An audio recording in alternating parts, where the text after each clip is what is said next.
Are you looking for inspiration on a daily basis? Well, check out Deal to Heal Teas.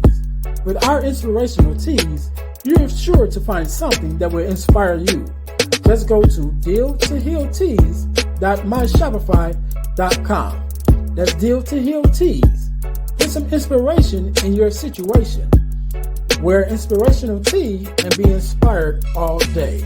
That's Deal to Heal Teas at dealtohealteas.myshopify.com.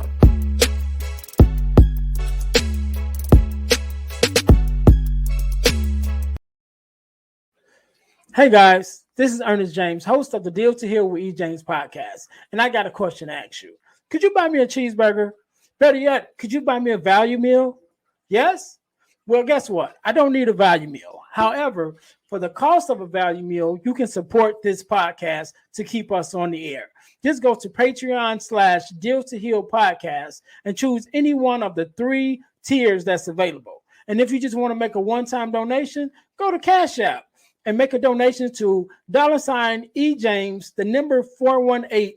Make a one-time donation to the Cash App, or again, go to Patreon to support this podcast and keep us on the air. Thanks in advance. Be blessed.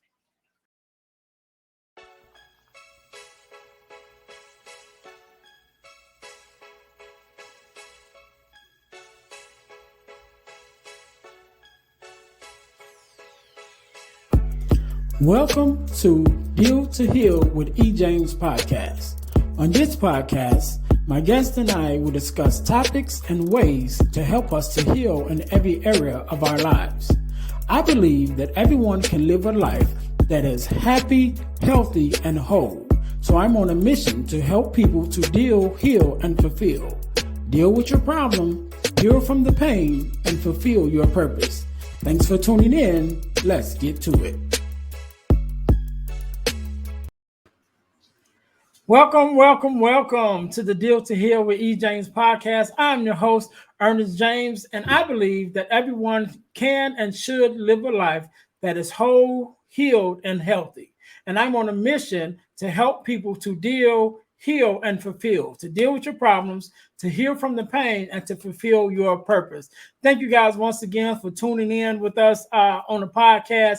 If you haven't already, subscribe, listen, like, subscribe, and share to our podcast, definitely on our YouTube, on our Facebook page. There you can more communicate with us. We can let you know other things that we have going on, and also on Spotify. And also, guys, look, stick around to the end, and I'm gonna let you guys know how you guys can win $100 as a super subscriber to the podcast. All right, so stick around for that. Again, thank you guys for joining us. And today, just like any other day, we are blessed with a guest, Mr. Rodney. How are you doing today? I am doing fantastic. It's another day in paradise, and it's been a long time. I've been waiting to connect with you, so I am humbled, and I'm excited, man. Man, good. So first of all, let me say thank you for being on. You know what I mean? Because you could be doing anything else, but you took our time to spend with me and my listeners, and I definitely appreciate it. Definitely. My pleasure. Thank you for having me. All right. So let's jump right in, Rob. So, okay, first of all, tell the listeners who you are and what it is that you do. Yes. My name is Rodney Williams, Houston, Texas, born and bred, and I am actually a spiritual guide, if you will, right? Like a lot of times people want to throw out the moniker coach, but I just share my experiences and the hope from bringing people from the dark into the light and let you know that we were put here to connect and to be the best versions of ourselves daily. So I'm a certified yoga teacher. I write poetry, any form of expression that allows me to connect with people. That's what I'm all about. I also have a podcast, Moments of Mindset, the podcast. And that's where you and I know each other from a past challenge. But that is my platform to share and to love. And whenever I get somebody's ear, man, I make sure I don't take that for granted. So I'm just here to spread some love, spread some light, and just enjoy this conversation and us connecting. Definitely. All right. So first question, you're a girl dad, and I know that. And as always, when I have a girl dad on, like myself, I have to ask you two questions. Yeah. And the first question is, what does it mean to you to be a girl dad? And then the second question is, tell us something that your daughter has taught you, or a daughter. Yeah. So, I don't know, you might have more than one. yeah, I do actually. So I'm a father of three. My oldest, Simone, lives in Lincoln, Nebraska. She's 23. My son Hunter just turned 13, and baby girl Erin just turned 8 on Juneteenth. Okay. And you and I wouldn't be talking. I wouldn't have the podcast. I wouldn't be on this path that I am without the healing that transpired between my oldest daughter and I. We went some significant time where we weren't in constant communication. And so that left a huge hole in my life. No matter what success I had, I wasn't able to share it with her. So through that healing, it has brought, and I'm a grandfather now, right? So to be able to connect on a level where there were some gaps where I missed out on some things in life, but now intricately being interwoven in her life on a day-to-day basis, man, from her, it's taught me that. It's taught me, and that's part of the reason why I started the podcast, because I wanted to actually create a program to help fathers. Didn't matter. It went 8 years. 8 years we didn't have significant contact. So for me, if I can go 8 years and not be invited to her high school graduation, but while she was pregnant, she flew down to Houston so she can get some extra love, that healing is soul shifting, right? And so with my eldest daughter, that's what I learned, that it's never too late to heal. Baby girl, she's my pattern interrupt. If I have a bad day, we love on her so much that unsolicited, she's like, Daddy, I love you. Daddy, you're the best dad I've ever had. Like, those sort of things can snap anybody out of whatever negative thoughts you might have as we're trying to embark on this entrepreneurial path. So I learned patience with baby girl. I was doing some reading and doing some actual work. She's like, Daddy, come outside and play volleyball with me. And I had a choice. I could be like, no, I'm busy. But guess what? She's only going to be 8 now. So imagine a handful of years from now, me wanting to spend time with her, even though I didn't spend time with her now, and she's too busy for me. I can't get that time back. So the healing with my eldest, and the patience and the connecting, and how important it is for me to make sure that whatever it is she needs, I'm there. Yeah, that's good to hear, man. Man, that's good to hear. And let me give you a word of advice. Yeah. Even though you're already on the right track, take the time while you have it. So a couple episodes ago, I actually had my daughter on. My daughter is my only great episode. Child. Thank you. Yeah. And one of the things we talked about was she asked me if it was something I would do different. And I remember telling her about the one regret that has haunted me, since she was little, and that was not taking her to her daddy-daughter dance, right? I had to work, and I'm like, you know what? I missed this one. I'll catch the next one. She's 19 this year. You know what I'm saying? That was never an next. You know what I'm saying? And I thought about, well, maybe I can do do a dinner with her, or maybe take her to prom or whatever, all this other stuff in my mind over these last years, trying to think of how I could get that time, get that chance back, you know what I mean? But it never came back, and now she's, young adult and in college and doing her thing. And, like I said, that's one of the things I think about. I mean, I don't know how, I remember, I think I asked her, but I don't know how significant that moment was for her, to, that it was missed, maybe it was, maybe she never even thought about it. But I know since that day, it stuck with me. And like I said, she made 19 this year, and it still bothers me. You know what I'm saying? And she didn't have dances. I went to see her dance recitals. She was on the basketball team. I would take her to practice and to games and things like that. So I've been there for other stuff. Yeah. But that one thing still sticks with me. Like I said, it might not even be that significant to her, but for me, it's like that one thing I miss that, and I think probably is out even outside of me missing it. I think because in my mind, it's always was something I wanted to do anyway. You know, I've always wanted to do a daddy-daughter dance. You know what I'm saying? And so when it presented itself, you know, I'm like, okay, I just check the net, I catch the next one. You know, and so it really ain't nobody to blame but myself. And that's why I said, because it was so important to me and I missed it, it still bothers me. You know what I mean? Yeah, yeah. She probably was like 8. You know what I'm saying? So this like 10 years later. You know what I'm saying? And she's, you know, like I said, graduated from high school. She's in college. She's doing her own thing. It still bothers me. You know what I mean? Yeah. So take that time, man. Throw the volleyball, whatever. You know what I'm saying? Yeah. Take that time while you have it, because especially when they start getting older and now they have their own life or whatever, you know what I'm saying? It'll be those moments that, you know, that mean the most to you, you know? Absolutely. So, like I said, I've definitely get other moments with my daughter, and you know, we do our daddy-daughter vacations, and you know, where just the two of us, and we go somewhere or whatever, you know. But that one, you know what I'm saying? That one sits with me. Sits with you? I mean? Hey, well, flip it on her. Listen, with her being 19, you know, maybe for her next birthday or something special, maybe you get some of her friends together and you surprise her with a dance, and this is a daddy-daughter dance as an adult. Yeah, I know, you know, once they hit them teenage years, they get a little different. You know, I get it, but you know, they get a little different. You know what I'm saying? So I take that one into consideration, but I don't know if she's gonna go for that one. Yeah, and I just say that because, you know, my daughter, I went to go visit her to meet my grandson for the first time in April, and my daughter sings, Simone, and we actually went to karaoke, and you know, sang together at karaoke, which was really, really cool.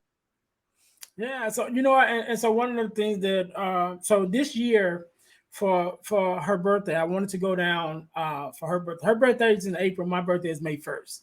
Okay. Right? And so I wanted to go down for her birthday, but then it was so close to my birthday too, because we only like a couple weeks apart. So I was like, all right, I'll go the week in between. You know what I'm saying? In between our birthdays. And so one of the things that we did, because she's into crafts and stuff too. So we didn't do karaoke, but we went to the craft store and we bought these little ceramic figurines or whatever that you paint. You know what I'm saying? And then we bought some canvases, you know, to paint on the canvases and stuff. So yeah, those cool things like that. You know what I mean? Yeah. It means a lot, you know, when you look back on it. You know what I'm saying? And Absolutely. like I said, once they start getting to them teenage years and getting their own life and things, then you really start to value the time that they give you. Right. Yeah. When they little, you can take the time. You know what I mean? It's like, look, we're doing this. We're doing this right now. When they get older, it's like, and I still tell her all the time, like, look, you know, don't forget about the old man. Now I know you grown and you got your own stuff, but you know, so that's why I try to push our daddy-daughter vacations, because I always tell her I don't know how long they gonna last. Yeah. You know, sooner or later, you know what I'm saying? And she's already took her first trip with her friends. You know, they went down to Florida. So I'm like, it starts. You know what I mean? This is pretty. How can I compete with that? I have no time for the old man. You know what I mean? Yeah. So I try to get those, you know, get that time in and get those. Try to keep those daddy-daughter vacations going as long as I can, man. So yeah, that's good. Creating those memories. So now everything. Let's get back to you. Yeah. So let's go back a little bit, because you talked about first of all, you talked about the podcast, right? And you talked about, you know, the relationship with your daughter.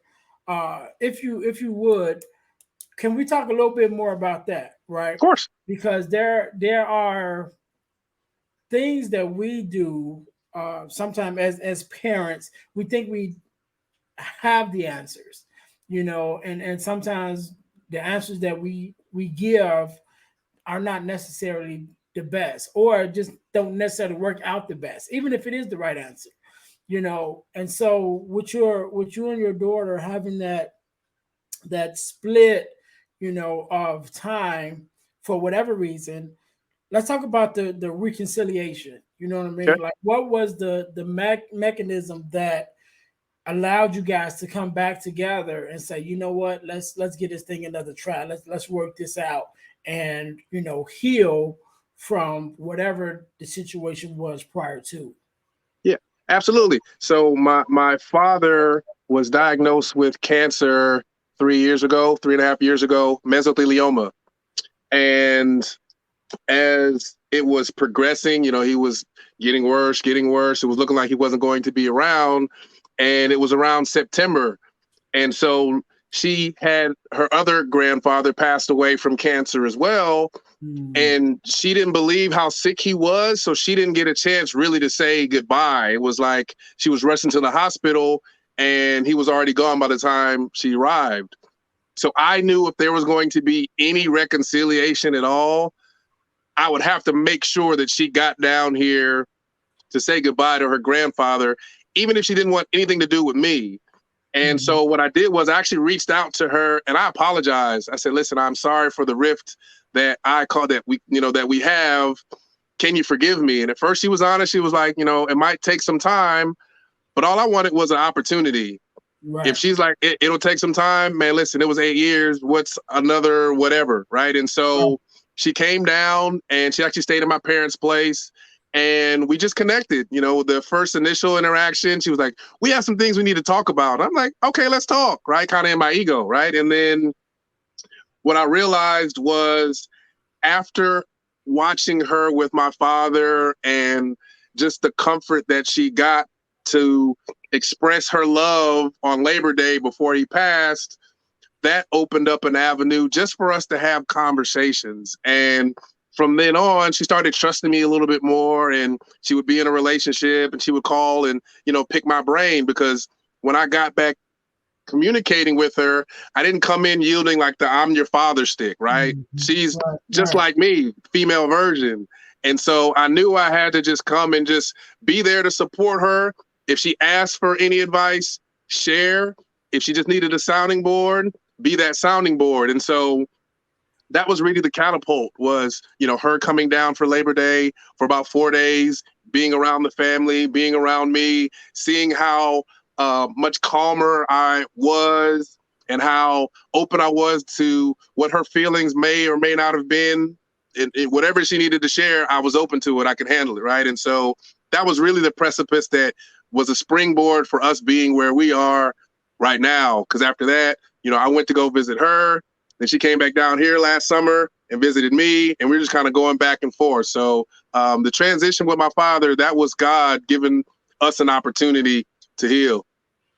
Definitely, man, and that's how it works, man. And I'm gonna touch on two things definitely that you said. But one of the things, man, so in my life, I've done so many things, right? Or should I say, I experienced so many things. So I had my mom and my mother-in-law at the time both passed away from cancer.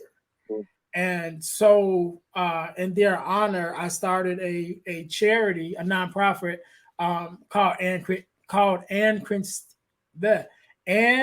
Christine Charities. My mother's name was Ann. Christine was my mother-in-law at the time. And what I did was I started offering bereavement support, right? And bereavement support group for our community, because when I went through my bereavement, I went to an actual support group and everything, and I stayed there even after I got better, because I loved it so much. I loved the healing that took place there. So I became a volunteer, and then to the point where I was helping run the meetings.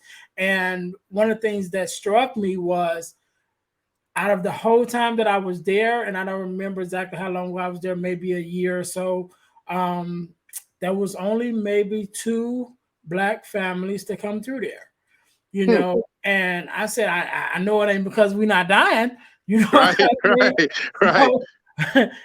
So it's because, one or two things, because we don't have the information, or we're just not taking advantage of it. And so that led me to start the Ann Christine Charities and start offering that as a service. But one of the things that I talk about, even with that, is when you're looking at the I heard somebody say there can never be something that is all good or something that is all bad. There's two sides to everything. So if you think of a coin, you think of a piece of bread, you think of a piece of paper. There's a front and a back. You know what I mean? So nothing is all good and nothing is all bad. You know, there's a yin and yang to everything. And so, but even in death, one of the things that I say, even in sickness and death, is that one thing that death has the power to do is bring us back together, you know, because it makes us realize and recognize what's really important. You know, that fight you had, you know, 8 years ago, was it really that bad? You know what I'm saying? That misunderstanding that, you know, because of that argument or because that, you know, something I did wrong or you mistook wrong or whatever, was it really worth, or is it really worth us not loving each other? You know what I mean? Or not at least getting to the bottom of it so we can start over, you know? So that's the beauty of death, you know, is although there is some pain associated with it, there is still a lot of healing that comes from it too. You know, so I wanted to point to that. But then two things that you said, you know, the first thing was you apologized, you know, to your daughter. And that within itself is big. You know, and I had another guest on, Mr. Me Too, and one of the things he talked about was to go to his daughter. He went to his daughter and he apologized to her, you know, for, you know, some things that had transpired within them, and he was saying how she released him because her words to him was, "I'm okay." You're like, yeah, all those things happened, but look how it turned out. You know, it's like it didn't break me, you know. And so it was sort of a moment where she had already forgiven him, you know, but he was still holding it. And so in that moment, she was able to release him from himself, you know, like that. Don't worry about it. You okay? You know what I'm saying? And so just things like that, man. And we don't talk about it enough. But to be able to have these type of conversations and for men to be able to be open, you know, and talk about things that's so dear to us, you know, as our families, man, especially those of us that are girl dads. So I know, guys, when we have our sons, and it's like, yeah, that's like a little mini me. But there is a I don't even know what to call it, but when you have a daughter and then you see yourself in your daughter, so it's like to me, it's like a version of me, but it's like the best version of me. You know what I'm saying? And so when you have that, you know what I mean? And it's like it not saying that, you know, the sons is not still important, you know, whatever. Yeah. But it's a little different. You can't really explain it. It's different. That's all I'm saying. It's just different. It's different. I mean? And I love that, you know, like you said, you went to your daughter and you were able to reconcile with her, you know, to make that better. And then you even said, even from that is how you even got to the point where, you know, you want to start the podcast. So what was that transition like, or what was that reflection of, you know, this healing that I've just received with my daughter that impacted you so much that it was like, you know what, I want to take this same healing, this same thought process and shift it out to the world. You know what I mean? Yeah, absolutely. And so about a year ago, I hopped into some self-education training, and my initial thought was to create a course, workshop, if you will, to help fathers bridge the gap. I helped myself, but I didn't have any social proof. So as I was getting some coaching and different things, like, oh, okay, buy ads and do this and that. And I was trying to think of the best way to go about it. And what I started doing was just recording my thoughts, voice memo. And from the voice memo, I was just sharing my experiences, and I was sharing it with a small group of family and friends, people that I held in high regard. And I was getting amazing feedback. And I had a really good friend of mine. His name is Ches McGavick. He born and raised in Houston. We've known each other 10, 15 years. And he said, man, I appreciate you sending me these, these little tidbits of your thoughts. When are you going to actually put this out for the world? And I said, you know what? October 1st. And then obviously before that, hopping into the challenge with you to kind of get a framework. But I had already been just recording, getting comfortable. And once I went in the booth and took the uncomfortable action to commit to a certain day, I just set it up, camera, light. I was in an apartment closet, and, moments of mindset, here we go. So that's what it really was just, I didn't have the social proof to really put out a course to help others, but I wanted to make an impact and at least kind of start. And so that's what started the podcast.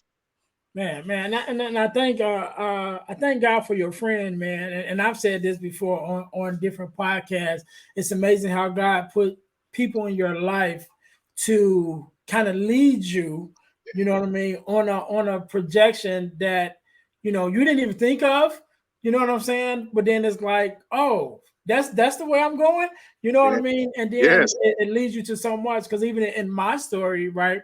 So before I started the podcast, I was on a mission helping fatherless daughters. And so my original platform on Instagram is called Friends to Fatherless Daughters, right? And so that was my whole thing. I was doing information and putting out my viewpoints and things like that on, fatherless daughters, helping fatherless daughters, and so through that, I was asked to be a guest on a podcast. I had never been on a podcast before. I'm like, okay, you know what I mean? And so I did the first one. And after the first one, this was just last year.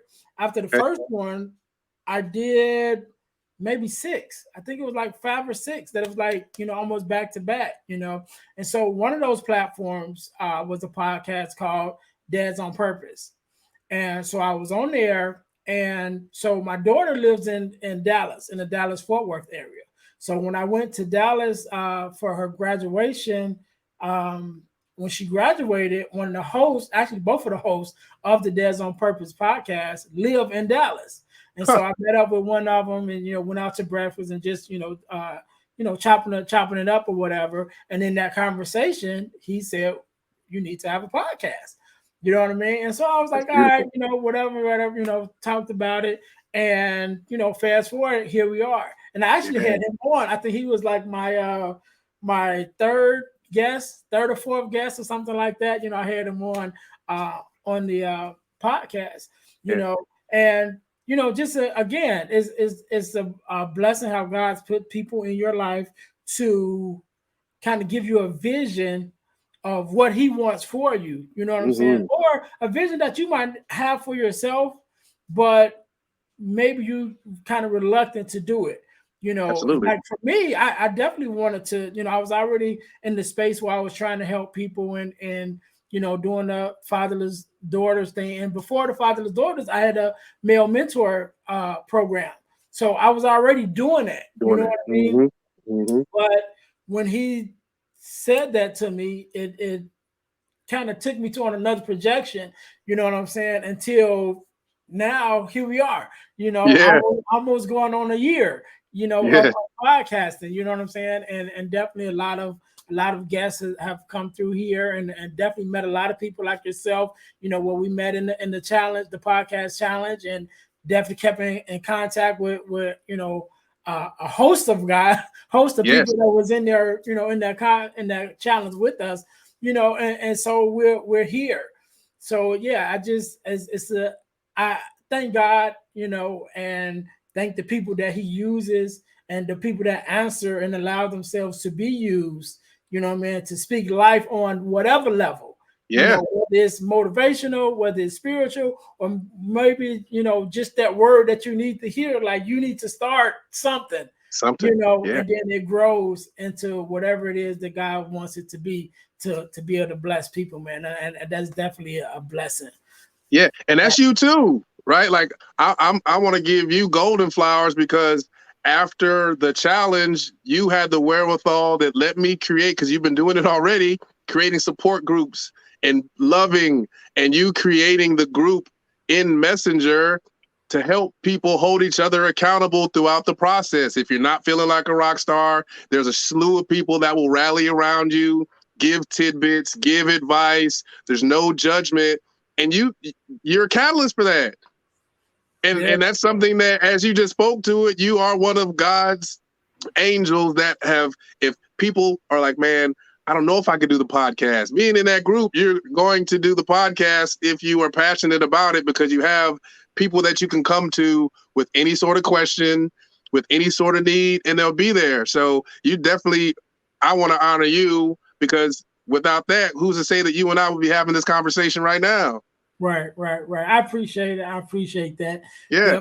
So speaking of which, so we both were in the podcast challenge, and definitely that took us, down this path where we're now spreading this message to the world. But there's another path that you had, that you took, that I hadn't even really heard of. I guess I have heard of it, but I don't think, definitely you can tell me a little bit more about it, which was you went into the yoga, right? And so tell me a little bit about that, and then tell me also, as a male instructor, and just as a male in that arena, how does that work? How does that fit? Because whenever I see it, and maybe just because it's probably predominantly a woman's activity, that's why it's always presented with women. I'm sure there's men in it, what I mean? But sure. So just from the outside looking in, I'm like, wow, why would you choose that? Or you know what I mean? So tell us a little bit about that journey. Yeah, of course. Really about 10 years ago, man, it was a change and a transition in my life. I went through kind of like a bad breakup, and I was trying to figure out just my course. A lot of relationships were kind of in disarray. And if there's a whole bunch of them and I'm looking at these relationships, like, it's not them, it's me. Right. So I had to look in the mirror and look at myself and like, bro, what are you doing?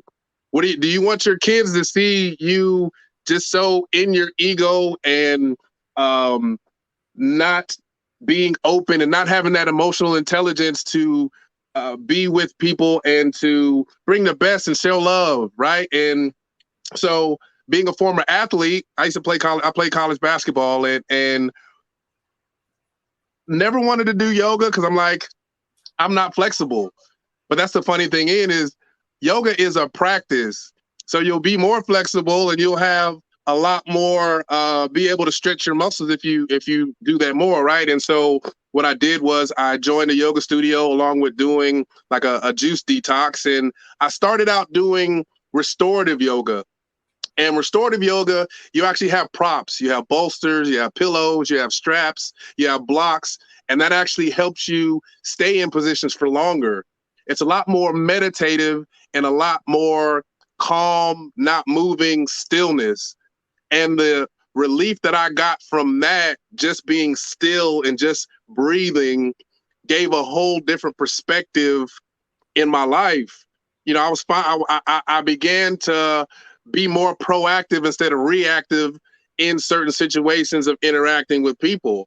And throughout the years, it was funny. I just love people. And so when I joined this particular studio, I know everybody's name. I know the instructors. And so people would ask, like, how come you're not going to be a yoga teacher? And I was like, nah, that's not me, right? I'm just here. And just fast forward, again, after the transition of my father, the meditation and the yoga is what helped me stay from going crazy, if you will. Mm-hmm. And so I thought to myself, what would my dad want from me? He would want me to serve. And so I fell in love with serving. I went through yoga teacher training with one of my really good friends, and it was amazing. And so going into the space where I'm actually teaching, guiding, leading, it really was an opportunity for me to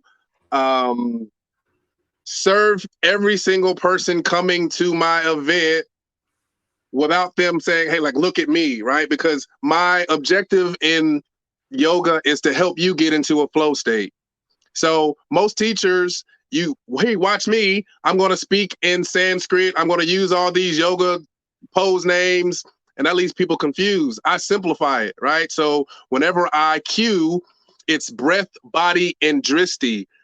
I was in the Ashtanga discipline. There's a lot of different ones, but when I cue you, I can say, inhale, arms above your head, look at your thumbs.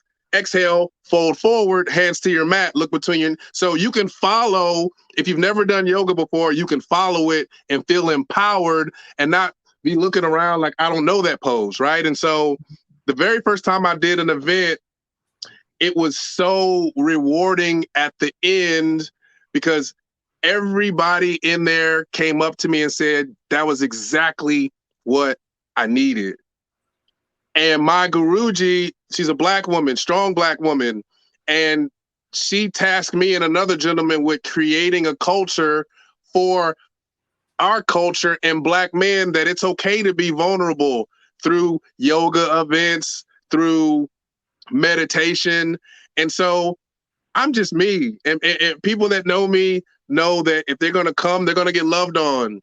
It doesn't matter what you're going through, whatever the amount of time that we're together, you're going to leave your burdens at the door and you're going to be loved on, not just by me, but everybody else that's in the studio or the park or wherever we're having it. So here in Houston, man, there are a lot of male instructors.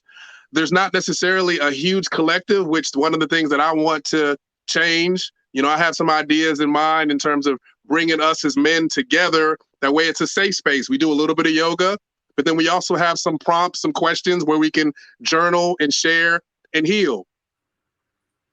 Definitely, man. Definitely. I love that. I love that thought, man, especially with the guys. Like I said, just building those communities where we can have conversations that we wouldn't usually have. You know what I mean? And the whole thing about us being vulnerable, I think we'll become more vulnerable as we become more vulnerable. You know what I mean? And so as those of us who are in position to say, hey, look at me, let me tell you about me, you know, and we open up, then to make those that's hearing us and those in our circle more apt to be like, okay, he told us, you know, about him. Well, I was feeling this type of way too, you know, or I remember feeling something like that, you know. And so we create these spaces for all of us to be who we really are, you know, and to admit who we are, you know. And a lot of times we grow up with the mantra of, you know, big boys don't cry or suck it up and all of that, you know, all that toughness that we have outside of the toughness that we have to have just to survive in some of our communities. And so we build these walls around ourselves emotionally and mentally that, you know, we're afraid to break out of, you know, because we don't want to be looked at a certain way, when the reality of it is we have to look at ourselves that way because it's who we really are. You know, a lot of our personas that we put on and that we build on the inside, we're as soft as cotton. You know what I mean? And sometimes that man on the inside just want to get out. You know, that man on the inside want to be loved. You know, want to be cared for, want to feel wanted, want to feel appreciated, want to be understood. You know what I'm saying? Yeah. You know, and not just from the opposite sex, but also from your guys, from your brother, from that brotherhood that's like, oh, I'm not the only one, you know, but we're only going to get to that space as we build it. You know what I mean? And so I definitely appreciate the work that you are doing and, you know, bringing men together and allowing us, like you said, to be vulnerable and to learn something new. Because like I said, I've never took yoga, but, you know, sitting here talking to you, I'm like, I sign up. You know what I mean? Man, the one thing about yoga, Ernest, is yoga was created to shield us from pain and suffering. But over here, it's like you have to do poses, there's goat yoga, there's this, there's that, but there's so many different nuances to it. It's about going inward and really going deep to that connection with source, with God, whatever it is that you believe in, to help bring the best out of you. And so, that inspires me to hear you say, like, you know what, I would love to. Absolutely. I'm sure at some point we'll do it.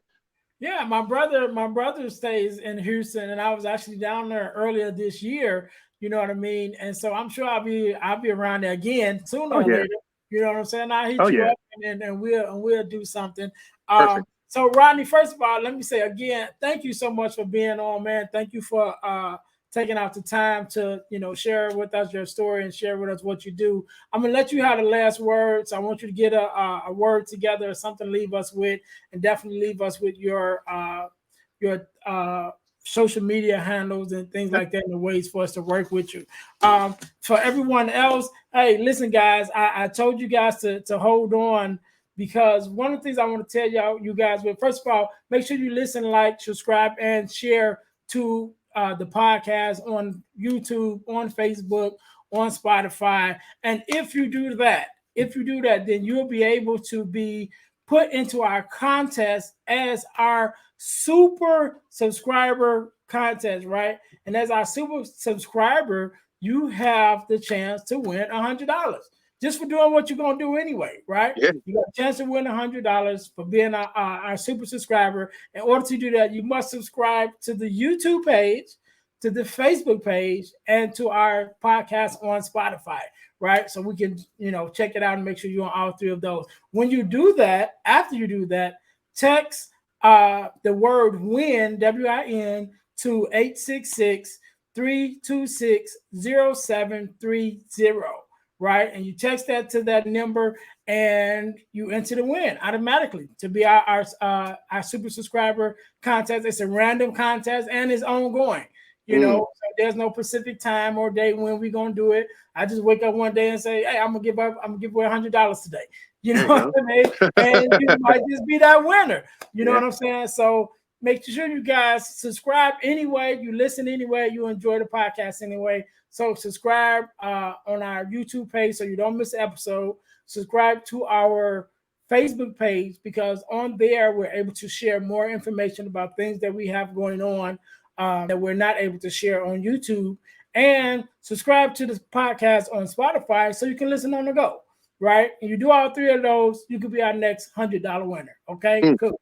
All right. So, Rodney, again, thank you so very much for being on, man. I let you have the last word, so the floor is yours. Yeah. Thank you, Ernest.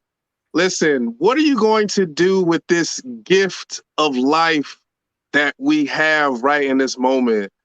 Doesn't matter what you've been through, whatever it is that you've been through, you were meant to go through it, or else God wouldn't have given it to you, right? So sink your teeth into this existence. If there's stuff in your past that you need to heal from, take the opportunity, get curious, find other people that you can align with that are going to help you along this journey. This journey right here, Ernest and I have been on a journey for almost a year. Imagine what it's going to be like 2 years from now, 5 years from now. And it started from self-doubt. It started from being in our egos. But guess what? We were called to serve. And since I've been serving and surrendering, it's been the best years of my life. And anybody around, my kids, my grandson, get to feel it. And so I'm just excited. Anytime I get an opportunity to spread this love, I'm going to do it because God gave it to me to do. You can find me at The Hot Rod Yogi on Instagram. That's THEHOTRODYOGI, or at Moments of Mindset, the podcast on IG. Rodney Williams on Facebook, also on YouTube, Moments of Mindset. I'm actually releasing episodes on every Sunday, and man, I'm just excited, man, to see what the future holds, man. It's that unknown. Diving into that unknown is what gets me going, man. So to have this opportunity, thank you, to connect, and I know you will connect when you're in Houston. And I got to come to the Chi. I haven't visited the Chi in some years, man. One of my best friends is from there, man. So I got to come check you out there. No problem. Yeah, again, thank you so very much for being on. To everybody, the listeners, thank you guys for tuning in to another episode. Again, this is the Deal to Heal with E. James podcast, and my mission is to help you guys to deal, heal, and fulfill, to deal with your problems, to heal from the pain, and to fulfill your purpose. And so until next time, we will see you guys next week. Be blessed. Hey guys, I know you're enjoying the podcast. However, don't forget to join our text line at 866-326-0730. That's 866-326-0730 in order to receive text messages with new events and things that is going on and new episodes as they release. All right, see you in a minute. Thanks for listening to the Deal to Heal with E. James podcast. Remember to listen, like, subscribe, and share. This episode has been brought to you by Deal to Heal Teas. Put some inspiration in your situation. Wear an inspirational tea and be inspired all day. Let's go to dealtohealteas.myshopify.com. Remember, our mission is to help you to deal, heal, and fulfill. Deal with your problem, heal from the pain, and fulfill your purpose. Thanks for listening.